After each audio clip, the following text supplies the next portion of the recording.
Salve, salve, galerinha! Tudo bom com vocês? Pessoas, vamos à luta então com a nossa aula 21. A nossa aula 21, gente, é uma aula que segue as gerações românticas e que começa falando sobre um pedacinho da segunda geração ainda, né? Essa obra que vocês estão vendo aí, do pintor espanhol Goya, tá? A gente tem que Goya, né?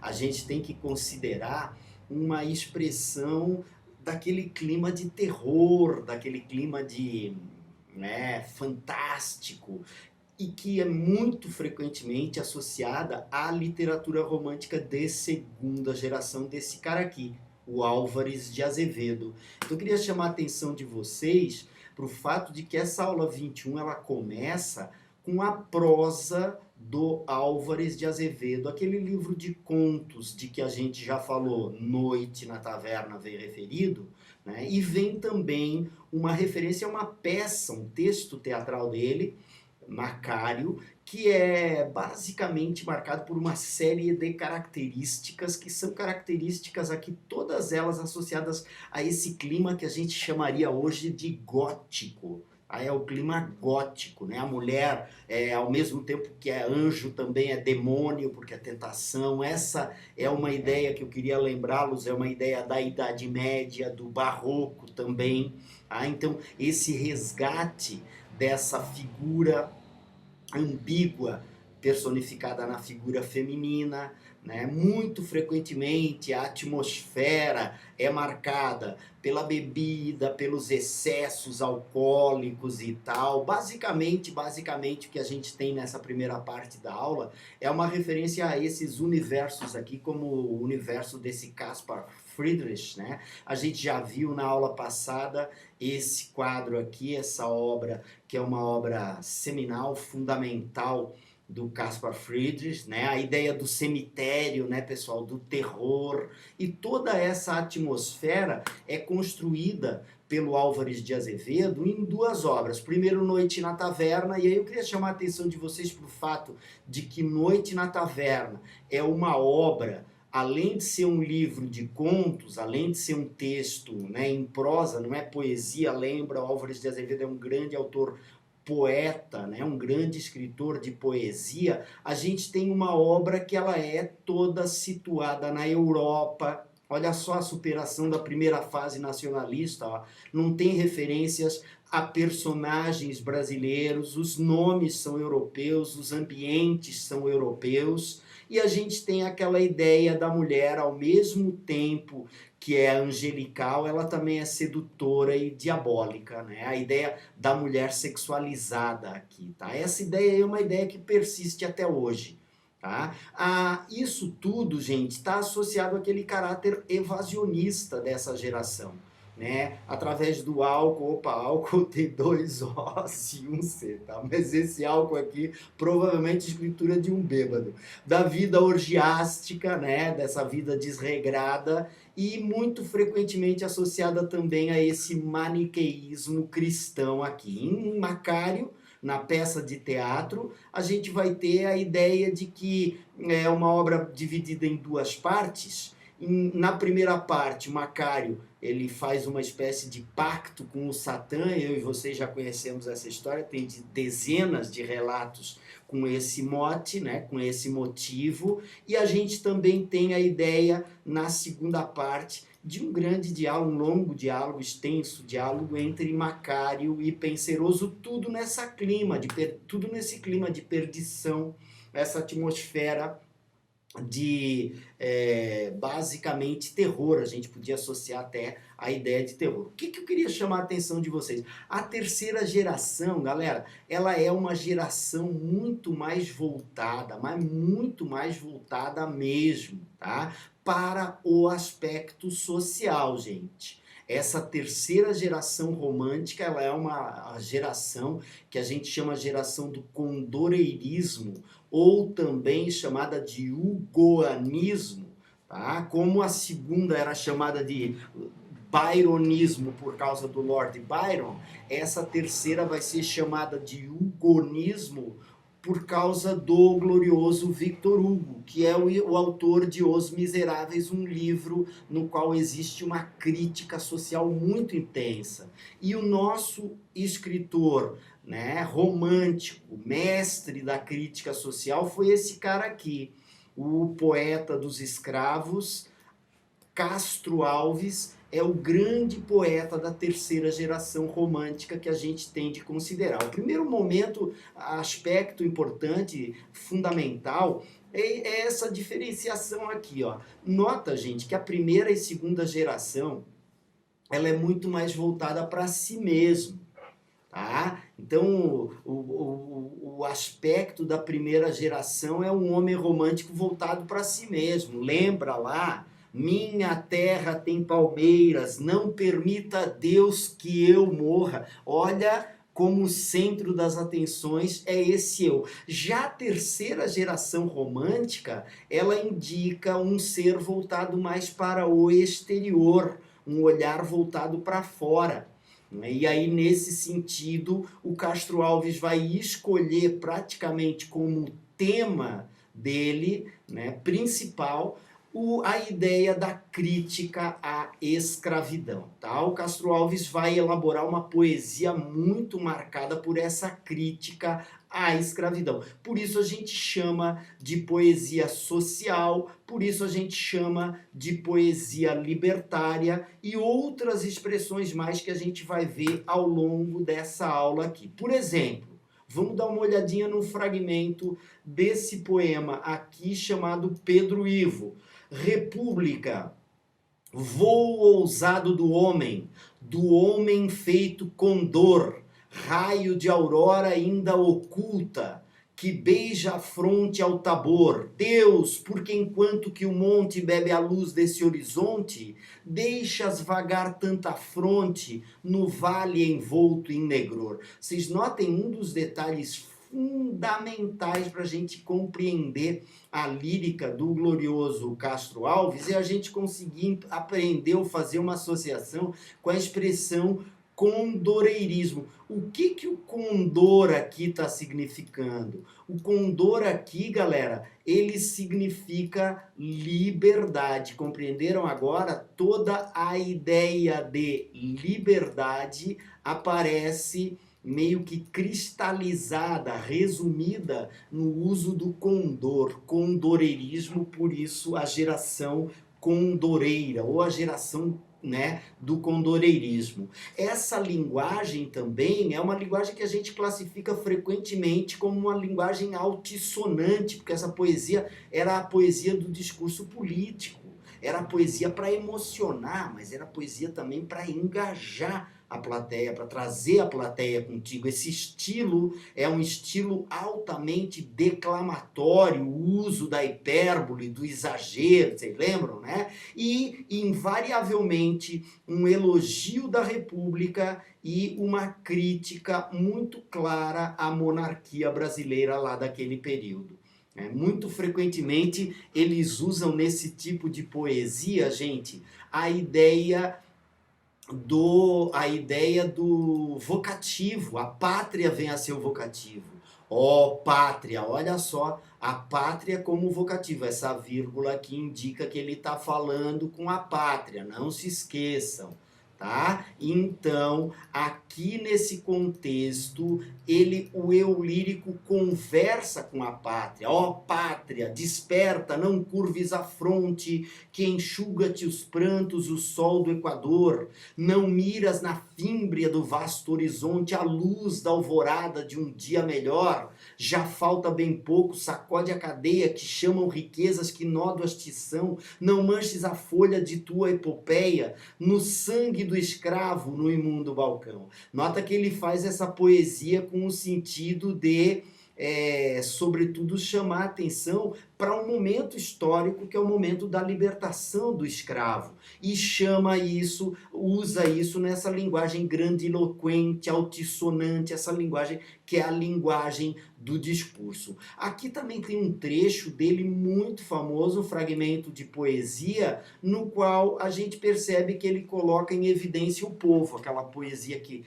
né, que fala para fora e não fala para o interior, para o intimismo. Essa poesia aqui é um fragmento no qual ele classifica a importância, qualifica a importância de distribuir o livro, a literatura para a população, para a formação dessa população. Ó bendito que semeia livros à mão cheia e manda o povo pensar. O livro caindo na alma é germe que faz a palma, é chuva que faz o mar, tá? Inclusive esse texto aqui é importante a gente salientar que nesse primeiro texto aqui, ó, olha só o tipo de texto que a gente tem aqui. Ó pátria desperta. Quando a gente chega no último verso, né, não permita que a epopeia da escravidão, a vergonha da escravidão manche a tua epopeia, manche, tá? Nessa apresenta uma poesia de engajamento social, a gente chama de engajamento social, essa poética que faz a crítica, né? Em favor da crítica da liberdade dos escravos brasileiros. Tá? Então é muito importante a gente salientar que no contexto brasileiro esse vai ser o grande poeta do condoreirismo brasileiro, o glorioso Castro Alves. Tá? Aqui tem um texto que eu queria chamar a atenção de vocês, que às vezes as perguntas não são tão óbvias. Quer ver? Mãe penitente, ouve-me, pois, de novo, galera, de novo, olha só, é como se ele estivesse usando a mãe penitente para o vocativo. Ouve-me, pois eu fui uma perdida, foi este o meu destino, a minha sorte, por esse crime é que hoje perco a vida, mas dele em breve há de salvar-me a morte. E minha alma bem vês que não se irrita, antes bendiz esses mandões ferozes. Eu seria talvez por ti maldita, filho sem o batismo dos algozes. Porque eu pequei do pecado escuro, borboleta que sai do lodo impuro, rosa que sai de pútrida semente, filho, bem vês, fiz o maior dos crimes, criei um ente para a dor e a fome. Do teu berço escrevi nos brancos vimes o nome de bastardo, impuro nome. Por isso agora tua mãe te implora e a teus pés de joelhos se debruça. Perdoa a triste que de angústia chora, perdoa a mártir que de dor soluça. Vamos dar uma olhadinha na questão. A fala do sujeito poético exprime uma das formas da violência simbólica denunciada por Castro Alves. Além dos maus-tratos físicos, o poema denuncia a consequência, se liga nessa palavrinha, da humilhação imposta pelos algozes que torturam a mulher chicoteando-a. B, da subjugação da mulher negra que serve aos desejos sexuais do senhor do engenho. É essa daqui, tá, gente? É essa daqui. Lembra que ela se coloca como pecadora, vocês vejam que terrível, né? Então, pequei, porque eu pequei do pecado escuro, diz ela, né? Borboleta que sai do lodo impuro, ali, ó. É importante também essa referência aqui, né, a ideia do nascimento de um filho bastardo, e é importante a gente perceber que essa questão aqui exige que a gente leia o texto e que a gente consiga perceber, entre outras coisas, a ideia de que essa mãe penitente, ela se penitencia, né, se desculpa ao filho pelo que ela passou. Agora, nem só desse clima pesado que a gente viu aí vive a lírica do glorioso Castro Alves, tá? O Castro Alves também tem uma lírica amorosa muito marcada pela sensualidade. E notem que essa ideia da sensualidade é bem diferente daquela sensualidade anterior dos poetas românticos. Na primeira geração existia aquela idealização, a mulher era muito distante. Na segunda, se a mulher verdadeiramente fizesse amor com o amante, ela se perdia, ela era uma perdida, ela era uma sedutora que levava ao inferno, como a gente viu nas figuras femininas do Álvares de Azevedo. Agora aqui não. Aqui já existe mais uma celebração dessa sensualidade. Uma noite eu me lembro, ela dormia numa rede encostada molemente, quase aberto o roupão, solto o cabelo e o pé descalço do tapete rente. Estava aberta a janela, um cheiro agreste exalavam as silvas da campina, e ao longe, num pedaço de horizonte, via-se a noite plácida e divina. De uns jasmineiros galhos encurvados, indiscretos, entravam pela sala e de leve oscilando ao tom das auras, iam na face trêmulos beijá-la. Esse jasmineiro é o próprio poeta. Nota na cena ela com o roupão quase aberto. Isso não escandaliza, né? Isso não leva o poeta, o eu lírico aí, a se sentir apavorado, né, ameaçado pelo inferno. Nota que ele mesmo diz nessa estrofe aqui, dir-se-ia que naquele doce instante brincavam duas cândidas crianças. A brisa que agitava as folhas verdes fazia-lhe ondear as negras tranças. E o ramo ora chegava, ora afastava-se. Mas quando havia despeitada a meio é justamente com os seios à mostra, para não zangá-la, sacudir alegre uma chuva de pétalas no seio. Então é uma poesia que a gente diria uma poesia mais próxima da realidade da celebração da sensualidade, tá? E esse é um diferencial grande para os outros poetas. Aqui a gente tem um texto de uma questão do Enem, e uma questão que diz respeito à área da semântica, lá que vocês estudam em português, lembra? Significado das palavras. Oh, eu quero viver, beber perfumes na flor silvestre que embalsama os ares, ver minha alma adejar pelo infinito, qual branca vela na amplidão dos mares. No seio da mulher há tanto aroma, nos seus beijos de fogo há tanta vida. Árabe errante, vou dormir à tarde, à sombra fresca da palmeira erguida, mas uma voz responde-me sombria, terás o sono sobre a laje fria. Esse poema, como o próprio título sugere, aborda o inconformismo do poeta com a antevisão da morte prematura ainda na juventude. A imagem da morte aparece na palavra, aparece nessa palavra aqui.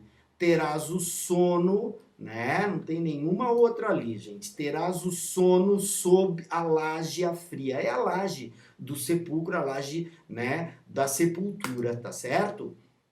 E aqui a gente tem um texto, que é esse texto aí que eu falei para vocês, que realça essa sensualidade da poesia dele. Boa noite, Maria, eu vou-me embora, a lua nas janelas bate em cheio. Boa noite, Maria, é tarde, não me apertes assim contra teu seio. Boa noite, tu dizes boa noite, mas não digas assim por entre beijos, mas não me digas descobrindo o peito, mar de amor onde vagam meus desejos. Nas estrofes acima, a visão que o eu lírico deixa transparecer do amor que sente é repleta de sensualidade. Tá certo? Aqui tem um poema muito famoso também que eu queria finalizar para vocês, que é o Adeus de Teresa, de 1868. Lembre-se que o homem romântico ele sempre tem aquela paixão desmesurada pela amada e ele acaba sempre celebrando, né, essa paixão. A vez primeira que eu fitei Teresa, como as plantas que arrasta a correnteza, a valsa nos levou nos giros teus, e amamos juntos, e depois na sala, adeus, eu disse-lhe a tremer com a fala, e ela corando murmurou-me, adeus. Uma noite entreabriu-se um reposteiro, e da alcova saía um cavaleiro, ainda beijando uma mulher sem véus. Era eu, era a pálida Teresa, adeus, lhe disse, conservando-a presa. E ela, entre beijos, murmurou-me adeus. Passaram tempos, séculos de delírio, prazeres divinais, gozos do empírio, mas um dia volvi aos lares meus. Partindo eu disse, voltarei, descansa. Ela, chorando mais que uma criança, ela em soluços murmurou-me adeus. Quando voltei, era o palácio em festa, e a voz dela e de um homem lá na orquestra preenchiam de amor o azul dos céus. Entrei, ela me olhou branca, surpresa, foi a última vez que eu vi Teresa, e ela arquejando murmurou-me adeus. Nota que ela arqueja e murmura adeus, suspirando nos braços do outro. Ele chegou ali e foi surpreendido pela visão da Teresa se entregando a outros homens. Então esse é um poema muito mais próximo da mulher e da relação amorosa de carne e osso do que os anteriores que a gente viu aí. Tá bom, meus queridos? Um beijo grande em todos vocês e a gente se fala na sequência com mais uma aula sobre literatura. Uma boa semana, povo, e até mais!